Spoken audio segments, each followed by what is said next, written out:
माननीय Shri Raghav Chadha. Sir, thank you for giving me an opportunity to speak on this bill. Sir 22 lakh बच्चे, रोज 18 घंटे की मेहनत, एक 3 घंटे का एग्जाम, लेकिन एक कैमरा फोन, व्हाट्सएप पर एक मैसेज, टेलीग्राम पर एक पीडीएफ, रात 2 बजे पेपर लीक, सब खत्म, स्टूडेंट की सारी मेहनत बर्बाद। Therefore, sir, I rise today to speak wholeheartedly in support of the students of India and to welcome the Public Examination Amendment Bill 2026. Sir, paper leak जैसी सीरियस बीमारी का परमानेंट इलाज करना होगा। जैसे कैंसर का इलाज क्रोसिन खिलाकर नहीं किया जा सकता, ठीक वैसे ही पेपर लीक जैसी प्रॉब्लम का इलाज मीडिया साउंड बाइट से नहीं बल्कि इंस्टीट्यूशनल सॉल्यूशन से होगा, जो आज हमारी सरकार इस बिल के माध्यम से करने जा रही है, by introducing India's first ever anti paper leak framework. सबसे पहले मैं नीट के स्टूडेंट्स को कुछ कहना चाहूंगा। आपका गुस्सा जस्टिफाइड है, आपकी पेन रियल है, और आपको एग्जामिनेशन सिस्टम से जो कंप्लेंट है वो कंप्लेंट भी जेन्युइन है। Your voice matters. और जब आपने अपनी चिंता व्यक्त करी, अपना दर्द बताया, when you demanded, the honourable prime minister heard that demand, not just as a prime minister but also as a guardian, परिवार के मुखिया की तरह उस बात को सुना। Students demanded, government acted, historic decisions taken, systems changed.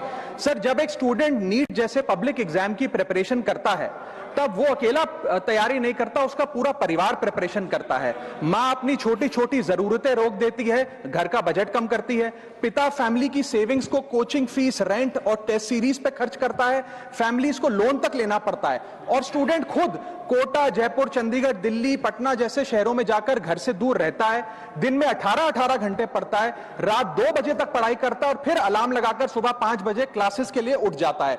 परिवार से दूर, कोई सोशल लाइफ नहीं, कोई त्योहार फेस्टिवल नहीं, सोशल मीडिया, फ्रेंड से दूर, और अपनी स्लीप और अपनी हेल्थ से भी कॉम्प्रोमाइज करता है, क्योंकि उसे पता है कि जब वो पेपर लिखेगा तो सिर्फ पेपर नहीं, अपनी फैमिली के लिए एक बेटर फ्यूचर लिखने जा रहा है। और फिर एक दिन एग्जाम की तारीख पर उसे पता लगता है कि 3 साल से वो जिस पेपर की तैयारी कर रहा था, वो पेपर किसी ने पहले ही पैसे देकर हासिल कर लिया, पेपर लीक हो गया। और इस समय सर सिर्फ पेपर लीक नहीं होता, उस स्टूडेंट का मेहनत, उसकी ड्रीम्स, उसकी सेल्फ बिलीफ, उसका ट्रस्ट, उसकी एस्पिरेशंस, ये सब लीक होती हैं और उसकी मेंटल और फिजिकल हेल्थ पे असर पड़ता है। I understand that pain sir, because मैं खुद भारत के, अभी कुछ साल पहले ही भारत के एक पब्लिक एग्जामिनेशन सिस्टम का स्टूडेंट रहा, चार्टर्ड अकाउंटेंसी का। And sir, because I have spent enough time in this house critiquing the government, I have earned the right to say my next sentence with full conviction and sincerity कि जब बात students की आई, when it came to our students and the youth of India, the government heard, the government actioned and the government delivered. Students का feedback लिया, students की demands को honour किया और ये डेमोन्स्ट्रेट किया कि सरकार स्टूडेंट्स के साथ खड़ी है। जिस उम्मीद के साथ स्टूडेंट्स ने अपनी मांग प्राइम मिनिस्टर साहब के सामने रखी, उस चिंता को, उस दर्द को समझते हुए तमाम एक्शन लिए गए, तमाम स्टेप्स लिए गए, जैसे कि शॉर्ट टर्म और long term steps. Number 1, paper leak के बाद इमीडिएटली री एग्जाम कराया गया ताकि साल बर्बाद ना हो। जांच सीबीआई को सौंपी, एसआईटी का गठन हुआ, स्पेशल इन्वेस्टिगेशन टीम, जिसने 13 लोग मेन किंगपिन समेत गिरफ्तार किए। मात्र 75 दिन में, आज से 2 दिन पहले जब 75 दिन पूरे हुए जांच के, चार्जशीट भी फास्ट ट्रैक कोर्ट में दर्ज करा दी गई, जांच को महीनों सालों लटकाया नहीं। 47 नेशनल टेस्टिंग एजेंसी के ऑफिसर्स को शंट आउट किया गया, एजुकेशन सेक्रेटरी का तबादला हुआ, यहां तक कि मॉरल ग्राउंड्स पे हमारे ऑनरेबल होम एजुकेशन मिनिस्टर ने इस्तीफा तक दिया, और स्टूडेंट प्रोटेस्टर्स के खिलाफ जो केसेस थे उन्हें विड्रॉ किया गया। बेरीड फैमिलीज, जिसके अपने किसी घर के बच्चे को, किसी स्टूडेंट को खो दिया, उसको कॉम्पनसेशन दी जा रही है। एग्जाम सिक्योरिटी प्रोटोकॉल्स को स्ट्रेंथन किया जा रहा है, और अगली बार से यह नीट का पेपर ओएमआर शीट से नहीं बल्कि फुल्ली कंप्यूटर बेस्ड टेस्टिंग से कराया जाएगा, ताकि remotest chance of paper leak भी एलिमिनेट कर दिया जाए। इसी के साथ साथ सरकार ने एक हाई पावर टास्क फोर्स का गठन किया है, जो फर्दर रिफॉर्म्स अंडरटेक करेगी कि भारत के पब्लिक एग्जामिनेशन सिस्टम की इंटेग्रिटी को कैसे प्रिजर्व और प्रोटेक्ट किया जाए, और इसमें इंडिया के मोस्ट अक्लेम्ड एक्सपर्ट्स जैसे कि नंदन नीलकनी साहब को समिति में डाला गया है। इसी के साथ साथ डेटरेंस क्रिएट करने के लिए, अपराधी के मन में खौफ पैदा करने के लिए एक ऐसा कानून लेकर आज सरकार सदन में आई है, जिसके पास होने के बाद कोई अपराधी सपने में भी यदि पेपर लीक करने का सोचेगा तो उसकी रूह कांप जाएगी। पहली चीज, पेपर लीक को एक इंडिविजुअल द्वारा किया गया क्राइम नहीं, बल्कि एक ऑर्गेनाइज सिंडिकेट नेटवर्क द्वारा किए गए क्राइम के तौर पर ट्रीट किया जाएगा, जिसमें इंसाइडर हो, कोचिंग माफिया हो, लॉजिस्टिक वेंडर हो, प्रिंटिंग प्रेस हो, सॉल्वर गैंग हो, एग्जाम ऑफिशियल्स हो, सब पर कार्रवाई होगी। सबको दोषी करार देने के बाद, गिल्टी करार देने के बाद 10 साल तक की जेल होगी और 10 करोड़ रुपए तक का जुर्माना लिया जाएगा। सारे ऑफेंसेस को cognizable, non bailable, non compoundable बनाया गया। एक स्पेशल टास्क फोर्स का गठन किया गया कि अब कभी भी यदि पेपर लीक की संभावना भी उत्पन्न होती है तो यह स्पेशल टास्क फोर्स जांच करेगी और यह इन्वेस्टिगेशन सालों साल नहीं लटकाई जाएगी। 2 महीने के अंदर अंदर से इस इन्वेस्टिगेशन को कंप्लीट करना होगा। और इसी के साथ साथ फास्ट ट्रैक कोर्ट्स का गठन किया, जो ये इंश्योर करेंगे कि इसमें स्पीडी ट्रायल हो, डे टू डे ट्रायल हो, स्पेशल पब्लिक प्रोसिक्यूटर होगा, 3 महीने में पनिशमेंट सुनाई जाएगी। सर मैं बता दूं, हमारे देश में fast track courts heinous crimes के लिए बने हैं, जैसे कि क्राइम्स अगेंस्ट वुमेन, रेप और पॉस्को जैसे अपराध के लिए। आज हमने पेपर लीक को उस हीनियस क्राइम्स की कैटेगरी में ला खड़ा किया है सर। इसी के साथ साथ सर, इंस्टीट्यूशनल और systematic reforms will demonstrate zero tolerance towards paper leak, और इससे भारत की इंडियन पब्लिक एग्जामिनेशन सिस्टम की इंटेग्रिटी को हम प्रिजर्व और प्रोटेक्ट कर पाएंगे। ये सब इसलिए हुआ because sir there is nothing more important than the students and their future. Sir their voices mattered, their voices were heard and systematic and systemic changes have been brought in. उनकी आवाज को, students की आवाज को कोई political challenge नहीं बल्कि एक परिवार की भीतर की चिंता की तरह समझकर, जैसे घर के बच्चे घर के बड़े से अपनी चिंता व्यक्त करते हैं, दर्द व्यक्त करते हैं, डिमांड्स रखते हैं, ठीक वैसे ही सरकार ने ये तमाम फीडबैक लेते हुए एक्शन लिया। Sir Benjamin Franklin, American philosopher, statesman, diplomat रहे, उन्होंने कहा था well done is better than well said. सालों तक इस देश में पेपर लीक होता आया, लेकिन सिर्फ डिस्कशन और सिर्फ साउंड बाइट हुई। आज एक्शन हो रहा है, सिस्टमैटिक रिफॉर्म्स आ रहे हैं और भारत का पहला एंटी पेपर लीक फ्रेमवर्क बनके तैयार है और आपके सामने है। सर इसी के साथ साथ पेपर लीक किसी एक पार्टी का, किसी एक सरकार का ऑफिसर या मिनिस्ट्री की देन नहीं है, और ये कोई 2026 का फिनोमेना भी नहीं है। सर मैं बता दूं कि सर जब बात अकाउंटेबिलिटी की हो, मोरालिटी की हो, जवाबदेही की हो, तो इसलिए इससे जब बात अकाउंटेबिलिटी की हो, मोरालिटी की हो, जवाबदेही की हो, तो सर ये इससे तय नहीं होना चाहिए कि पेपर लीक कौन से राज्य में हुआ, कौन सी मिनिस्टर के अंडर हुआ, कौन सी पार्टी में हुआ, क्योंकि ये पैन इंडिया ऑर्गेनाइज्ड क्राइम है, क्रॉनिक डिजीज है। मैं ये बात इसलिए कह रहा हूं क्योंकि 19 जुलाई 2026 को, आज से मात्र 10 दिन पहले, पंजाब के अंदर एक फार्मेसी ऑफिसर रिक्रूटमेंट का एग्जाम हुआ। उसमें मैसिव इरेगुलरिटीज देखी गई, ब्लूटूथ डिवाइसेस के माध्यम से लाइव चीटिंग चल रही थी, और चीटिंग सिंडिकेट वो चीटिंग फैसिलिटेट कराने के लिए 13-13 लाख रुपए का रेट चार्ज कर रहा था। यही नहीं सर, आम आदमी पार्टी की सरकार जब पंजाब में बनी तब से अभी तक नायब तहसीलदार के एग्जाम में इरेगुलरिटीज देखी गई और लार्ज स्केल चीटिंग हुई। पंजाब स्टेट एजुकेशन बोर्ड में 12वीं क्लास का इंग्लिश का पेपर लीक हुआ, पीएसटीईटी स्कूल टीचर रिक्रूटमेंट का एग्जाम का पेपर लीक हुआ, पीएसएसबी के ग्रुप ऑफिसर के रिक्रूटमेंट का एग्जाम लीक हुआ, एग्रीकल्चरल डेवलपमेंट ऑफिसर के रिक्रूटमेंट का एग्जाम लीक हुआ, और एक्साइज और टैक्सेशन इंस्पेक्टर की रिक्रूटमेंट की मेरिट की लिस्ट जब आई तो उसमें फर्जी नाम डाल के जारी कर दिया गया। सर मैं आ रहा हूं, अब मैं कांग्रेस में आ रहा हूं। आप कांग्रेस का सुनिए सर, ये मेरा समय खराब कर रहे हैं। आप बोले सर, जब सर कांग्रेस की कर्नाटक में सरकार है, इसी साल जनवरी 2026 में एसएसएलसी का पेपर हुआ। इसी साल कर्नाटक में कांग्रेस की सरकार के अंडर एसएसएलसी का पेपर हुआ, पेपर लीक हुआ, और वो पेपर ऑनलाइन 200 रुपए में स्टूडेंट्स को बेचा जा रहा था।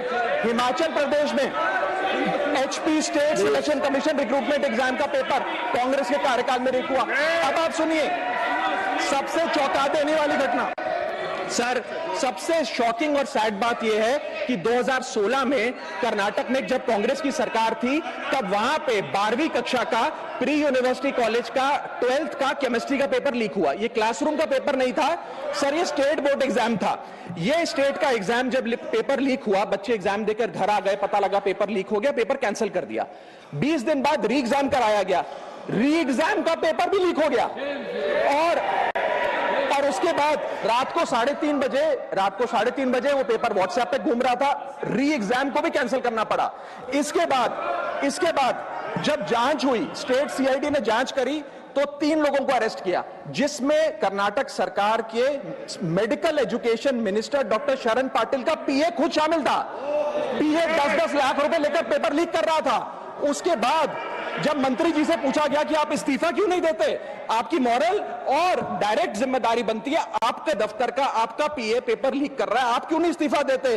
तो उन्होंने कहा कि there is no question of resigning, अगर कुछ गलत हुआ है तो वो मेरे पीए का पर्सनल मैटर है, उसकी पर्सनल लाइफ है। वहां सर ऑफिस गवर्नमेंट का, डेजिग्नेशन गवर्नमेंट की, एक्सेस गवर्नमेंट का, बट अरेस्ट की बात आई तो पर्सनल लाइफ का मैटर है। और आयरनी देखिए, आज 2026 में कर्नाटक में फिर कांग्रेस की सरकार है और डॉक्टर शरण पाटिल फिर मंत्री हैं और उसी विभाग के मंत्री हैं, मेडिकल एजुकेशन विभाग के मंत्री। ये है स्टैंडर्ड ऑफ अकाउंटेबिलिटी।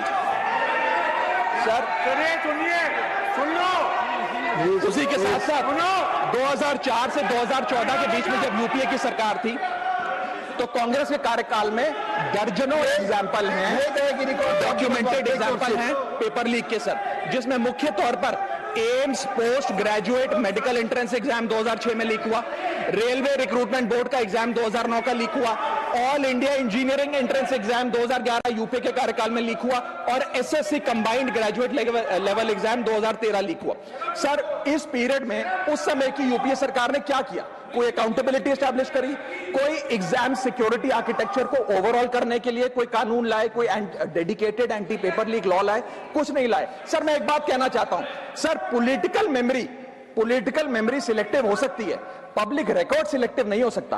अगर नेशनल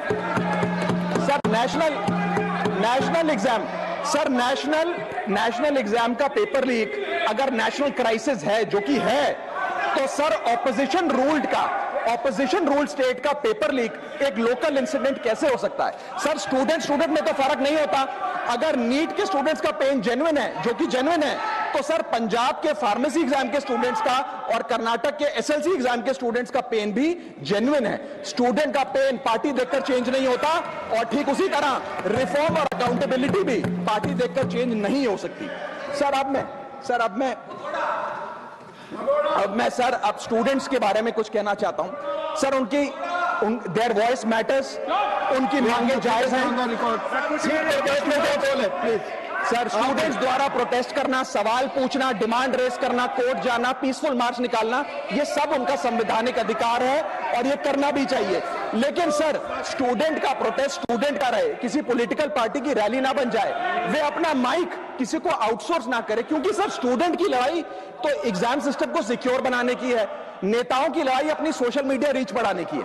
सर जब पॉलिटिकल लीडर्स प्रोटेस्ट के टाइम पर बैरिकेड के आगे स्टूडेंट को भेज खुद कैमरे की सेफ साइड पे रहें, तो उनसे पूछिए कि रिस्क मेरा और रील तुम्हारी, ये पार्टनरशिप कैसी? सर स्टूडेंट का मूवमेंट स्टूडेंट के फ्यूचर के लिए है, किसी फ्लॉप पॉलिटिकल पार्टी के कमबैक के लिए नहीं है सर। और जो पॉलिटिकल पार्टी के अपने खुद के फ्यूचर का आता पता नहीं, वो स्टूडेंट के फ्यूचर की क्या लड़ाई लड़ेगी सर? स्टूडेंट्स को जस्टिस चाहिए, पॉलिटिकल पार्टी को फुटेज। स्टूडेंट को एग्जाम सिक्योर करना है, पॉलिटिकल पार्टी को वायरल क्लिप। स्टूडेंट का सवाल फ्यूचर का है, नेता का कैलकुलेशन अगले इलेक्शन का। इसीलिए मैं ऑपोजिशन पार्टीज को कहना चाहता हूं, don't use students emotion for your political promotion. ये लड़ाई बीजेपी वर्सेस कांग्रेस नहीं है, ये लड़ाई मेरिट वर्सेस माफिया की है, मेहनत वर्सेस सेटिंग की है। और सर एक बात और, सर आज हमारे स्टूडेंट्स पर पढ़ाई का बहुत स्ट्रेस है। हमारे समाज ने, हमारी सोसाइटी ने आज बच्चों का, क्योंकि हम बेस्ट चाहते हैं, अपनी बच्चों से पढ़ाई संबंधित एक्सपेक्टेशन को प्रेशर में बदल दिया है। और ये प्रेशर सर स्कूल से ही शुरू हो जाता है। जब बच्चा 10वीं क्लास का बोर्ड का एग्जाम दे रहा होता है तो बोला जाता है ये क्रिटिकल ईयर है, अच्छे मार्क्स लाने हैं, नहीं तो स्ट्रीम नहीं मिलेगी, पूरा करियर बर्बाद हो जाएगा। 12वीं क्लास में जाता है तो प्रेशर और बढ़ता है, बोला जाता है ये लाइफ का टर्निंग पॉइंट है, आगे की जिंदगी कैसे डिसाइड होगी। जेईई, नीट, सीयूईटी, तमाम एंट्रेंस एग्जाम की तैयारी का प्रेशर अलग। और सर जब कॉलेज पहुंचता है तो एक अलग ही लेवल का प्रेशर होता है। उसको बोला जाता है सीजीपीए ठीक रखो वरना प्लेसमेंट नहीं मिलेगी। ये पूरी लाइफ का सवाल है, करियर का सवाल है। हर स्टेज पर प्रेशर का सिलेबस बढ़ता जाता है, बढ़ता जाता है, बढ़ता जाता है। और ओवरऑल सर इंडिया में कंपटीशन बहुत फास्ट स्पीड पे बढ़ रहा है, लेकिन उसी के साथ साथ कंपैरिजन भी बहुत फास्ट स्पीड पे बढ़ रहा है। सबसे पहले जब बच्चा स्कूल जाता है तो अपने स्कूलमेट्स, क्लासमेट से कंपैरिजन होता है। कोचिंग सेंटर जाता है तो वहां कोचिंग सेंटर के स्टूडेंट से कंपैरिजन होता है। ऑल इंडिया रैंकर से कंपैरिजन होता है। घर आता है तो पड़ोसी और रिश्तेदारों के बच्चों से कंपैरिजन होता है। यह कंपैरिजन मोटिवेशन नहीं सर, प्रेशर और स्ट्रेस में बदलता जा रहा है। सर जैसे 3 इडियट्स पिक्चर में कहा था ना, काबिल बनो, कामयाबी झक मारकर पीछे आएगी, ठीक उसी तरह समाज को, हम सबको, अगर कोई स्टूडेंट चिंतित दिखे, स्ट्रेस में दिखे, उसे कहना चाहिए कि एग्जाम इंपॉर्टेंट है लेकिन तुम एग्जाम से ज्यादा इंपॉर्टेंट हो सर, क्योंकि घर